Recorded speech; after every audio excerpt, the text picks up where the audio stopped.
Hi, my name is Gwyn Thomas from Bespoke Sourcing, and today I'm going to be sharing with you 5 top tips for ensuring a buy, refurbish, refinance project is successful.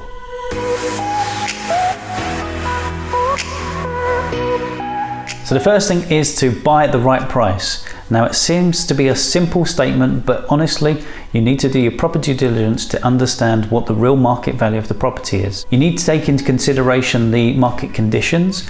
So if you're purchasing now, are things growing, or do you see a dip in the next 3 to 6 months? And that will be key to understanding whether or not you've got the right price. Obviously look at Rightmove comparables on the market and the relevant platforms. Speak to local estate agents, and if you need to, get an independent assessment.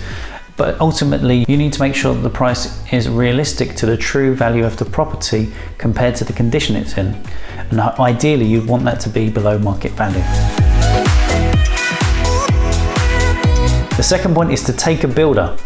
Now this isn't always possible physically to take a builder with you, but essentially you would like to have a video of the property to be able to show a builder. You need to be able to show him the true condition of the property to get a proper assessment and the real cost for the refurb. And this is essential if you're going to be passing this on to an investor, because an investor wants to know if you've done your due diligence and who is quoted for the refurb. A lot of people tend to do a best guess, finger in the air type of assessment, which is not really recommended, because if you go over budget, then this really eats into return on investment for your investor or for you.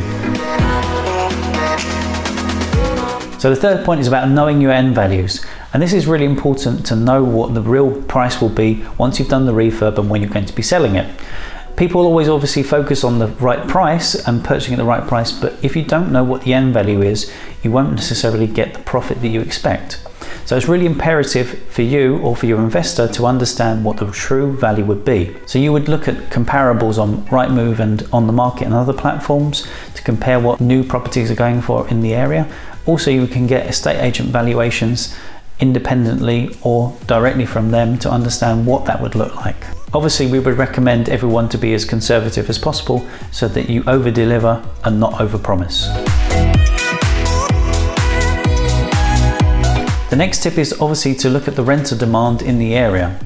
Now some areas may be good in terms of the rental values, but sometimes you need to see what the demographic looks like for that particular area. You may have poorer areas or more wealthy areas and different crime rates and actually different types of tenants. So you need to understand what type of person an end user will be in that property and how realistic it would be to achieve that rent. When we look at different areas, we also look at the tenant profile to understand whether or not the property will be in a safe condition, because if you're spending money on a refurb, you need to ensure that property stays in a similar condition for at least 1, 2, 3, 4, 5 years. So that is imperative to understand before also looking into a specific area for a buy, refurbish, refinance project. And the last tip is to understand the property you're taking on. So in the certain areas, you will get to understand the types of risks and how to mitigate them for certain areas, whether that be damp, Japanese knotweed, or any other defect that could be in those properties. But as time goes on and the more deals you take, the more you can build into your budget and into your refurb cost to mitigate those risks. So those were my top 5 tips for making a buy, refurbish, refinance property successful. I hope that was useful. As always, please do like, subscribe and comment below, and I shall see you very soon.